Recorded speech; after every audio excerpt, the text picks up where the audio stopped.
नमस्कार, स्वागत है आप सभी का देवभूमि टुडे चैनल पर। तो चलिए जानते हैं हिमाचल प्रदेश की शाम की बड़ी खबरों को।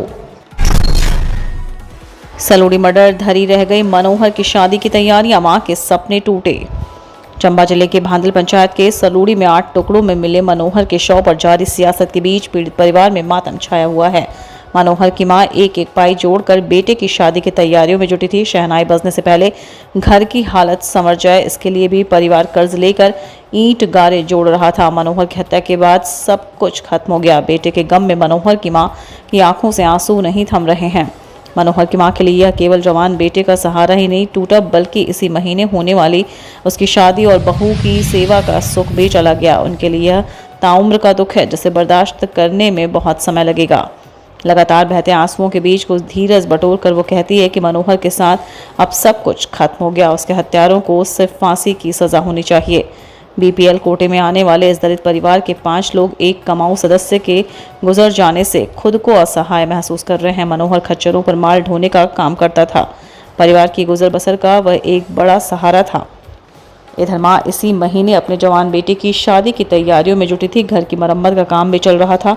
परिवार पर लोगों से लिए गए उधार का काफ़ी पैसा बकाया है। अब परिवार के सभी 5 सदस्यों की सूनी आंखें मानो कहती हैं कि शायद हर काम अधूरा रह गया, खासतौर पर इसलिए भी क्योंकि सभी कुछ बेटे मनोहर के इर्द गिर्द ही हो रहा था।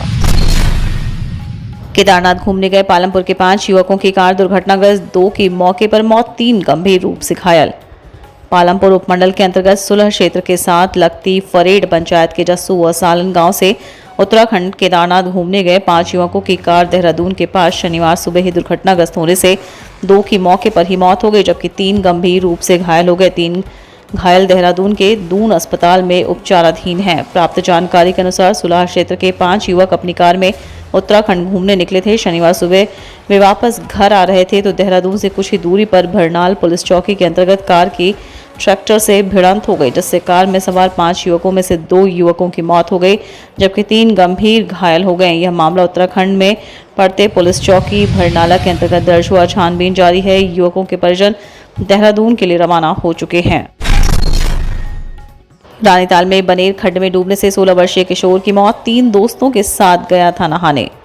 रानीताल के पास बनेर खड्ड में नहाने उतरे 16 वर्षीय किशोर की डूबने से मौत हो गई। जानकारी के अनुसार पायस सुपुत्र पंकज शर्मा रानीताल निवासी अपने 3 दोस्तों के साथ शुक्रवार शाम लगभग 5:30 बजे रानीताल 32 मील राजमार्ग पर बनेर खड्ड में नहाने गया, जहां पानी का अंदाजा न होने के कारण वह खड्ड में डूब गया। इस दौरान साथ आए दोस्तों ने शोर मचा और घर पर सूचित किया। रानीताल चौकी प्रभारी जगदीश चंद भी अपने दल बल सहित पहुंचे और कड़ी मशक्कत के बाद नाबालिग को पानी से बाहर निकाला गया, जिसके बाद उसे टांडा ले जाया गया, जहां डॉक्टरों ने उसे मृत घोषित कर दिया। शनिवार को पोस्टमार्टम के बाद शव को परिवारजनों के हवाले कर दिया गया। मृतक एक बहन का इकलौता भाई था। उसकी आकस्मिक मौत से पूरे गांव में मातम फैल गया है। हिमाचल के भाजपा नेता का विवादित बयान, 1 से 2% अल्पसंख्यक आबादी को जिहादी मानसिकता का बताया। हिमाचल प्रदेश के चंबा जिले में हिंदू युवक मनोहर लाल की हत्या मामले में बीजेपी सड़कों पर उतर आई है। शिमला में प्रदर्शन के दौरान पूर्व मंत्री एवं भाजपा नेता सुरेश भारद्वाज ने प्रदेश में अल्पसंख्यक समुदाय की 1 से 2% आबादी को जिहादी मानसिकता का बता डाला।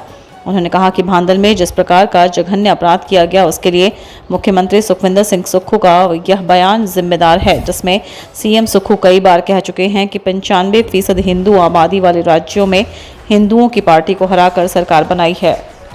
उन्होंने सलोड़ी हत्याकांड के एनआईए से जांच कराने की मांग की। भारद्वाज ने कहा कि मुख्यमंत्री के बयान का ही नतीजा है कि चंबा के बाद अब नारकंडा में भी मजार बनाकर स्थानीय लोगों का रास्ता रोकने का प्रयास किया जा रहा है। प्रदेश में बहुत सारे स्थानों पर लव जिहाद की भी कोशिश हो रही है।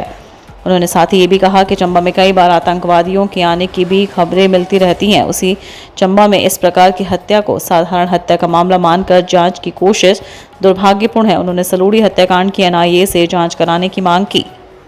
तो ये थी आज के हिमाचल प्रदेश के प्रमुख खबरें।